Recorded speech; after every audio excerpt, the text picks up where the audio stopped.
عصير تبارك الله كيجي خاسر وكيجي زوين، وإلا جربتوه غتعرفوني علاش كنهضر. البديل ديال لافوكا.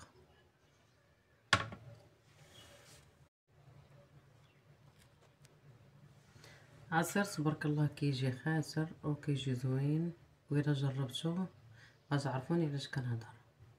البديل ديال لافوكا. السلام عليكم البنات الامهات المتتبعات ديالي، كنتمنى هذا الفيديو يلقاكم في احسن الاحوال. ما تنسونيش من اللايكات تشجيع والتعاليق زوينه بحال القلب ديالكم. كثروا من البارطاج مع الاهل والاصدقاء اللي تعم الفائده. اليوم غادي نشارك معكم واحد العصير بالقرعه كورجيت، كيجي زوين البنات. بالنسبه للناس اللي تيخدموا بحال هكا في عيد الميلاد كيبغيو شي عصير اقتصادي، هذا عصير زوين البنات. وبالنسبه للناس اللي كيخدموا في القاعات وداكشي، حتى هذا العصير زوين واقتصادي وساهل البنات، بلا نكهه بلا حتى شي حاجه، كيجي زوين. انا نوريكم العصير كيفاش كيجي. هانتي اختي العصير، شوفي تبارك الله كيجي خاسر، ومازال انايا ما بغيتش نخليه عاقد بزاف، راه كيجي خاسر يتكال بالمعلقه. زوين البنات. بالنسبه للوليدات اللي ما تيبغيوش القرعه كتدخلوا عليهم في هذا العصير وكيشربوه، ساهل واقتصادي. دابا غندوزو نتعرفوا على المكونات اللي فيه. نص لتر ديال الحليب بارد، نص كاس تاع السكر، كاس ديال دانون ديال البيستاج. هنا عندي حبه ديال لافوكا كانت في الكونجيلاتور، ساشيه ديال الفاني. هنا عندي القرعه الكورجيت، ديك القرعه الكورجيت صغيره كتكون فتيه. هاد العصير كيجي زوين وطبيعي وصحي.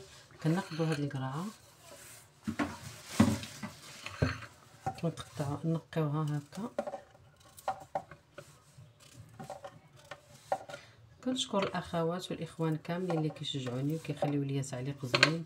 كلمه الشكر قليله في الحق ديالكم.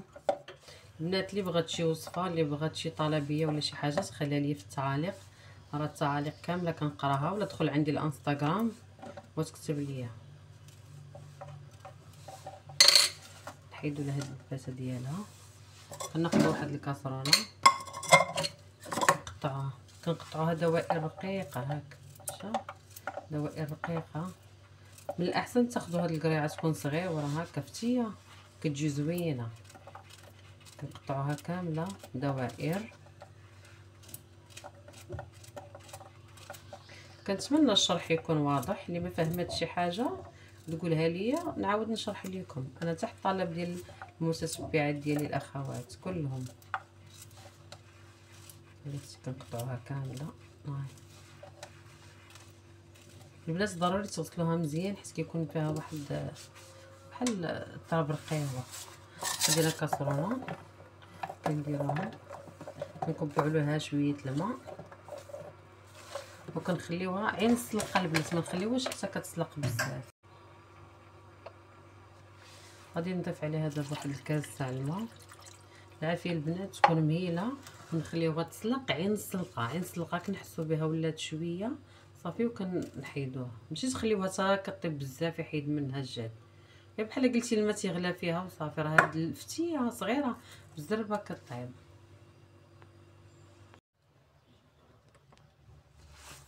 بعد ما خليناها واحد 10 دقائق سلقناها، ها هي تسلقات بحال كيغلى عليها الماء. صفيناها من الماء تاعها، خلينا غير القرعه هانتي بلا القرعه بوحدها. حيدنا داك الماء ديالها، نضيفو السكر، نضيفو هاد لافوكا. راه فايت لي مشاركه معكم عصير ديال القرعه كتجي بحال مذاق تاع لافوكا. بالنسبه للناس اللي كيبغيو يديروا العراسات ولا شي عيد ميلاد ولا شي حاجه كيدير كميه كثيره. دابا غادي نضيف الحليب، ساشي ديال الفاني،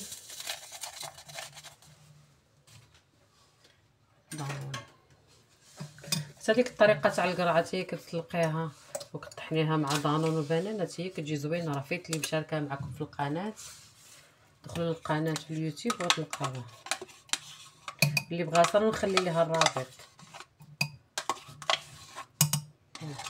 المقادير كامله كنت كنخليها لكم في صندوق الوصف، اي حاجه درتها كنحط لكم المقادير. غادي ناخذ دابا الخلاط. اللي ما عندوش خلاط دير على الميكسور حتى هو كيطحن، ولا العاشوار. دابا غنطحنوها.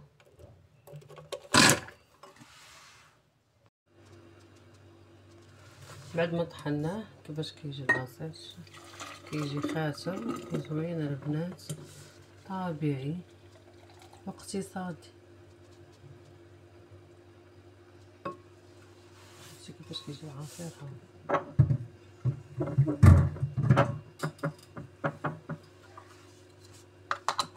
هذا هو العصير ديالو. هذا هو الشكل النهائي ديال العصير كيفاش كيجي.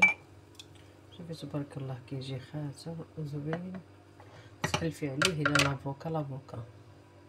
بالنسبه للوليدات اللي ما تياكلوش القرعه نقدروا نديروا عليهم في هذا العصير، كيجي زوين.